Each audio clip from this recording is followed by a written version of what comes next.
আজকের ভিডিওতে আপনাকে স্বাগত জানাই। আজকের বিষয় আমরা আলোচনা করব ঈশ্বর কখন আপনাকে ডাকছেন, কেমনভাবে ঈশ্বর আপনাকে ডাকেন। শয়তান কখনো চায় না যে এই ভিডিওটি আপনি শেষ পর্যন্ত দেখুন, কিন্তু আমি আপনাকে রিকোয়েস্ট করি ভিডিওটি শেষ পর্যন্ত দেখার জন্য। কেননা এই ভিডিওর মধ্যে আমরা আলোচনা করতে চলেছি যে ঈশ্বর আপনাকে কিভাবে ডাকছেন। তো আসুন ভিডিওটি শুরু করা যাক। ঈশ্বর আপনার অতীত, বর্তমান, ভবিষ্যৎ দুটিই জানেন। আপনি কখন কি করেন, কোথায় যান এবং ভবিষ্যতে আপনার সঙ্গে কি হতে চলেছে এই সমস্ত তাহার জানা আছে। তিনি জানেন আপনাকে। বাইবেল বলে, আমার হাতের তালুতে তোমার আকৃতি লিখিয়াছি, তোমার জন্মের পূর্বে আমি তোমাকে জানি।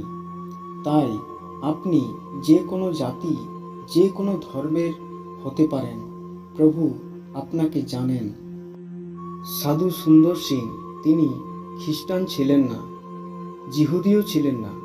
তিনি এক শিখ পরিবারে জন্মগ্রহণ করেছিলেন। তিনি একজন শিখ ধর্ম অবলম্বী ছিলেন। কিন্তু একদিন প্রভু যীশু তাহাকে দর্শন দিয়ে ডাকলেন। কারণ বাইবেল বলে, আমি তোমার আকৃতি আমার হাতের তালুতে লিখে রেখেছি, তুমি মায়ের গর্ভে থাকার পূর্বে আমি তোমাকে জানি।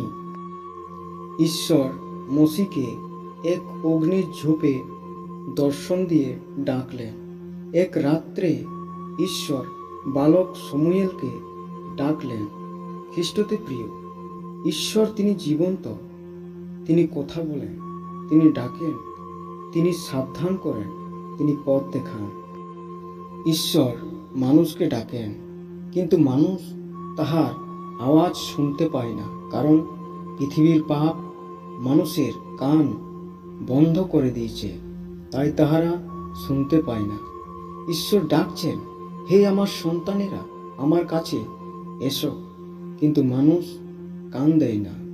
পৃথিবীর অন্ধকার মানুষকে এভাবে ঘিরে ধরেছে যে তাহারা সেখান থেকে আর বেরিয়ে আসতে পারছে না।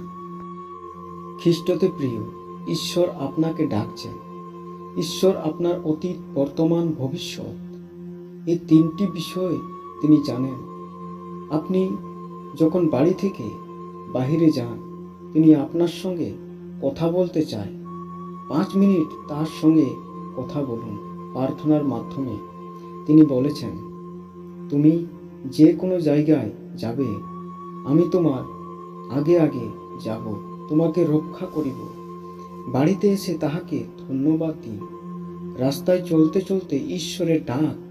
খ্রিস্টতে প্রিয়, আপনি কি অনুভব করেছেন এমন কোনো দিন আপনি রাস্তায় হাঁটছেন বা কোনো জায়গায় যাচ্ছেন, হঠাৎ হৃদয়ে এক আকুলতা, চোখ থেকে জল বেরিয়ে আসছে, মনে হচ্ছে কেউ যেন আমাকে ডাকছে হৃদয় থেকে। কেন এত আকুলতা বুঝে উঠতে পারছেন না? মনে হচ্ছে কিছু তো একটা হচ্ছে। খ্রিস্টতে প্রিয়, ঈশ্বর আপনাকে ডাকছেন। তাহার আওয়াজ শুনুন, আপনি তাহার সঙ্গে কথা বলুন। প্রার্থনার মাধ্যমে তিনি আপনার সঙ্গে কথা বলতে চান। তাহার বাক্য অধ্যয়ন করুন। গভীর রাতে ঈশ্বর আপনাকে ডাকেন। আপনি কি জানেন, গভীর রাত্রে ঈশ্বর আপনাকে ডাকেন? যখন গভীর রাতে আপনি নিদ্রা যান, হঠাৎ ঘুম ভেঙে যায়, মনে হয় কেউ তো আমাকে ডাকলো, কিন্তু বুঝে উঠতে পারছেন না, তাই আবার নিদ্রায় চলে যান। ঈশ্বর আমাদের ঘুম থেকে উঠান। তিনি আমাদের কিছু বলতে চান, যেভাবে বালক সমুয়েলকে ঘুম থেকে উঠিয়েছিলেন। প্রথম সমুয়েল 3 অধ্যায় 1 থেকে 11 পদ।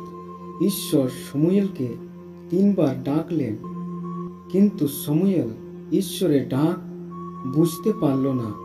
চতুর্থবার যখন ঈশ্বর সমুয়েলকে ডাকলেন আর তিনি সাড়া দিলেন, 10 পদ বলছে, পরে সদাপ্রভু আসিয়া দাঁড়াইলেন এবং অন্য বারের ন্যায় ডাকিয়া কহিলেন, সমুয়েল, সমুয়েল।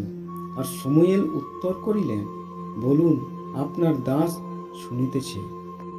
খ্রিস্টতে প্রিয়, ঈশ্বর তিনি আমাদের সঙ্গে কথা বলতে চান, আমাদের ভবিষ্যতের বিপদ থেকে রক্ষা করার জন্য আমাদের ডাকেন, আমাদের জীবনকে মজবুত করার জন্য ডাকেন। তিনি আমাদের ভালোবাসেন, আমাদের সঙ্গে কথা বলতে চান। খ্রিস্টতে প্রিয়, ঈশ্বর যখন আপনাকে ডাকেন, আপনি কি তার ডাকে সাড়া দেন? আপনি কি তার সঙ্গে সময় দেন? ভারতের এক মহান ব্যক্তির ভিডিও আমি এই ডিসক্রিপশনে দিলাম, আপনি দেখুন ঈশ্বর কিভাবে তাকে ডেকেছিলেন এবং তিনি আমাদের ভারতে প্রভু যিশুর বাণী প্রচার করেছেন।